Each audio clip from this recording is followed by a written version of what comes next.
Friends, బాగున్నారా? మీరు ఎంతో బాగుండాలని కోరుకుంటున్నాం. ఈ రోజు మన ఛానల్లో గెంచిగడ్డల కూర చేసుకుంటున్నాము. గెంచిగడ్డలు అంటే స్వీట్ పొటాటో అన్నమాట. ఇది గెంచిగడ్డలు అంటారు, స్వీట్ పొటాటో అంటారు. దాన్ని కూర చేసుకున్నాము. ఈ ముందుగా కడుక్కోవాలి శుభ్రంగా, మట్టి అంతా పోయేటట్టుగా ఈ విధంగా కడుక్కోవాలి.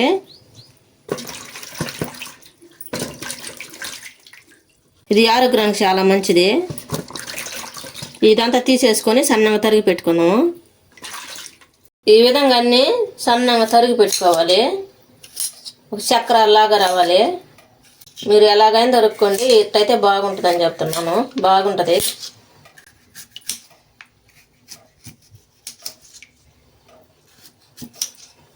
ఈ విధంగా అన్నీ తరిగి పెట్టుకోవాలి. సన్నగా ఈ మాదిరిగా తరుక్కోండి. ఇవన్నీ ఒక బౌల్లోకి తీసుకోవాలి. ఇప్పుడు నీళ్ళు పోసి మళ్ళీ కడుక్కోవాలి. గెంచిగడ్డలన్నీ నీళ్ళల్లో వేసుకున్నాం కదా, అంతలేక నానుతా ఉంటాయి. నిమ్మకాయ సైజు అంతా చింతపండు తీసుకొని కడిగి నానబెట్టుకోవాలి. ఈ విధంగా చింతపండు అంతా కలుపుకొని రసం తీసుకోవాలి. ఒక చిన్న నిమ్మకాయ సైజు అంతా వేసుకోండి. ఇది కూడా కలిపి పక్కన పెట్టుకుందాం. స్టవ్ వెలిగించుకొని పెద్ద బౌల్ పెట్టుకోవాలి. బౌల్ బాగా వేడైన తర్వాత ఆయిల్ వేసుకోవాలి. 2 స్పూన్లు ఆయిల్ వేసుకోవాలి. 1 స్పూన్ తాలింపు గింజలు వేసుకోవాలి. తరిగి పెట్టుకున్న ఉల్లిపాయలు వేసుకోవాలి.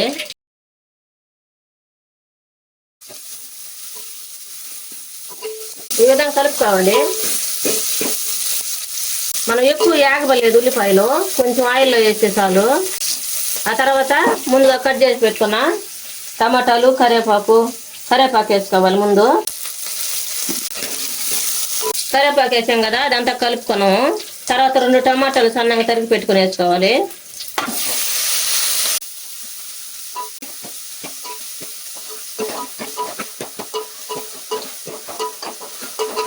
ఈ విధంగా వేగాలి. టమాటాలు పూర్తిగా మగ్గన అవసరం లేదు. ఈ టమాటాలో ఉన్న నిమ్మ పోతే చాలు కొద్దిగా. తర్వాత ముందుగా మనం కట్ చేసి పెట్టుకున్నాం కదా గెంచిగడ్డలు, అవి కూడా కడిగి వేసుకోవాలి.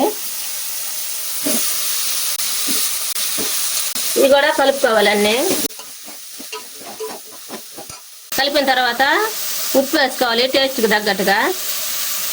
తర్వాత పసుపు వేసుకోవాలి 1 స్పూను.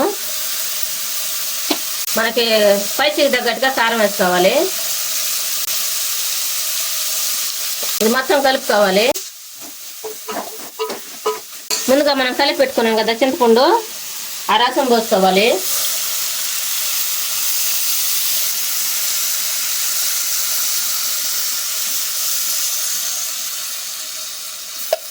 ఇంకొద్దిగా వాటర్ పోసుకోవాలి. మనం కలిపిన రసం సరిపోదు. ఇప్పుడు మొత్తం కలుపుకోవాలి. మూత పెట్టుకొని ఉడికించుకోవాలి. మూత పెట్టి ఉడికించుకుందాము. ఉడికిందో లేదో మూత తెచ్చుద్దాం. ఈ విధంగా ఉడకాలి చిక్కగా. ఇప్పుడు దించుకుందాం స్టవ్ ఆపేసి. ఈ విధంగా ఉడకాలి.